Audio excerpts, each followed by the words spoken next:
Andhra Pradesh Kakinada SEZ రైతుల కళ్లల్లో ఆనందముతో పాటు దశాబ్దం పైన వారు పడ్డ వేదనకు పరిష్కారం అందగా తిరిగి ఇవ్వబడ్డ కాకినాడ సెజ్ భూములను రైతులకు రిజిస్ట్రేషన్ రుసుములు స్టాంప్ ఫీజు మినహాయించి అప్పగించాలని కూటమి ప్రభుత్వ నిర్ణయం తీసుకుంది.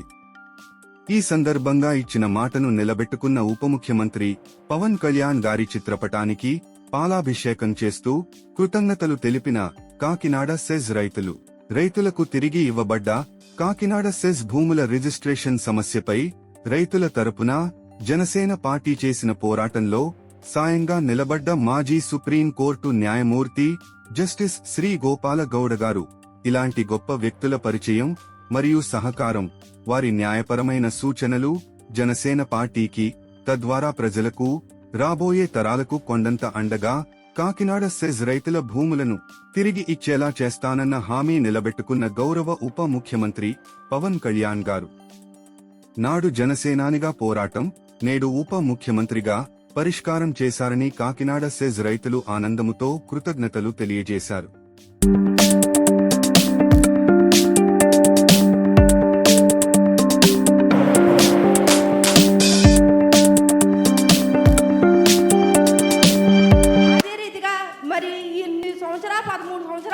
భరించుకుని వస్తున్నాం. ఈ భరాయింపు మాకు ఇప్పటికైనా ఈ ముక్తి కల్పించమని మిమ్మల్ని కోరుకుంటున్నాను. అదే రీతిగా మరి మాకు రైతులందరూ ఎంతో నష్టపోయి ఉన్నాం. మాకు రిజిస్టర్లు ఇచ్చేయండి, మాకు ఇవ్వాలండి కుదరదు. మా పిల్లలు పెళ్లి చేసుకోవాలంటే మీకు రిజిస్టర్ లేని భూములు మీకు ఎలా జరుగుతాయి? మీకు ఆ భూమి మీకు హక్కు లేదు. ఎస్సీజెడ్ వాడు కొనేసాడు మీకు అని మాకు చెప్తున్నారండి. ఎస్సీజెడ్ మా భూమి ఎస్సీజెడ్ వాడు మీ అమ్మని దాన్ని కొండ వేయటాన్ని మేము గొగ్గోలు పెడుతున్నాం. దీని కారణం సహాయం చేయమని అడుగుతున్నాం. ఆనాడు మాకు ప్రజారాజ్యం పార్టీ వస్తుందని ఎంతో ఆశించాం, మాకెంతో న్యాయం జరుగుతుందని చూసాం. ప్రజారాజ్యం పార్టీ రాకపోవడం మా దురదృష్టం, మా రైతుల దురదృష్టం.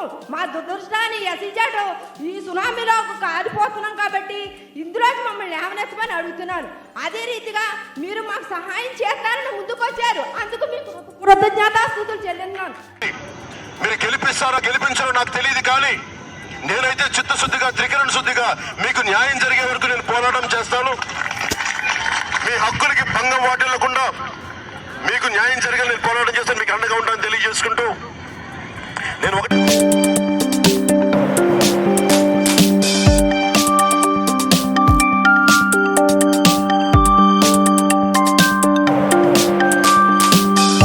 విషయం జనసేనకి చాలా అండ. నాకేం అవసరం లేదు.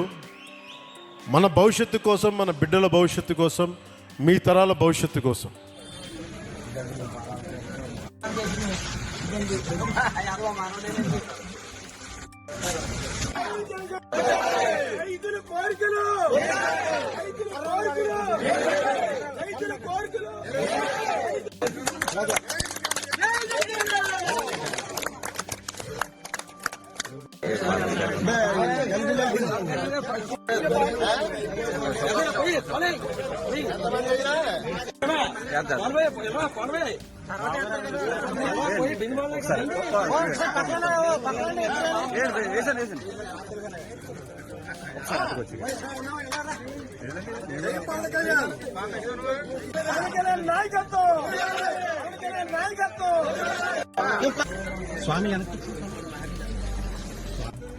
ఈవేళ చాలా శుభదినం. ఎందుకంటే ఈ సజ్జ రైతుల యొక్క బాధలు కావచ్చు, వీళ్ళ కష్టాలు కావచ్చు, దశాబ్దాల పోరాటం ఇది.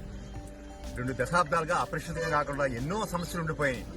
అందులో ఒక సమస్య ఏమిటంటే దశాబ్దం క్రితం సజ్జ భూములు కాకుండా వదిలేసి 2200 ఎకరాల్లోనూ దఫదఫాలుగా రిజిస్ట్రేషన్ పోను, ఇంకా 1100 ఎకరాలు రిజిస్ట్రేషన్ కావాల్సిన భూములు ఉండిపోయినాయని ఎలక్షన్ టైంలోనూ దృష్టికి వచ్చింది. తర్వాత వీరందరూ కూడా పవన్ కళ్యాణ్ దృష్టికి తీసుకెళ్లడం జరిగింది. దాన్ని అనేక సార్లు సార్ దృష్టికి తీసుకెళ్లిన దర్మిలా ఈ రోజు ఈ ఎన్డీఏ ప్రభుత్వం నారా చంద్రబాబు గారి నేతృత్వంలోనూ మన శాసనసభ్యులు, పిఠాపురం శాసనసభ్యులు మరియు రాష్ట్ర ఉప ముఖ్యమంత్రి పవన్ కళ్యాణ్ గారి కృషి ఫలితంగా ఇవాళ ఈ జీవో రిలీజ్ అవడం జరిగింది. చాలా మరొకసారి ఈ రైతులందరూ కూడా ఈవేళ పవన్ కళ్యాణ్ గారికి పాలాభిషేకం చేయడం జరిగింది. ఇంతటి అద్భుతమైన కార్యక్రమం చేసినటువంటి మన శాసనసభ్యులకి ఈ పిఠాపురం వాసులు అందరి తరఫున కూడా ప్రత్యేక ధన్యవాదాలు, కృతజ్ఞతలు తెలియజేస్తున్నాం. పవన్ కళ్యాణ్ గారికి, హరిప్రసాద్ గారికి ధన్యవాదములు. మా 20 సంవత్సరాలుగా ఎస్సీజెడ్ లో బాధపడుతున్న మా రైతులకి నిజమైన దీపావళి ఈ రోజు వచ్చింది. మా కుటుంబ సభ్యులు, మా ఎస్సీజెడ్ కుటుంబ సభ్యులందరూ చాలా ఆనందంగా ఉన్నారు. ఎందుకంటే 20 సంవత్సరాలుగా మేము పడుతున్న బాధలు ఈ రోజుతో నివృత్తి అయ్యింది. 20 సంవత్సరాలుగా ఎస్సీజెడ్ లో ఉన్న భూములు అమ్ముకోవటానికి గాని, వ్యవసాయం చేసుకోవటానికి గాని అవకాశం ఉండేది కాదు. అటువంటి ఈ రోజు పవన్ కళ్యాణ్ గారి ద్వారా హరిప్రసాద్ గారు శాసన మండలిలో లేవనెత్తి ఈ సమస్యలకు పూర్తిగా శాశ్వత పరిష్కారాన్ని వెతికినందుకు పవన్ కళ్యాణ్ గారికి, హరిప్రసాద్ గారికి మా ప్రత్యేక ధన్యవాదములు.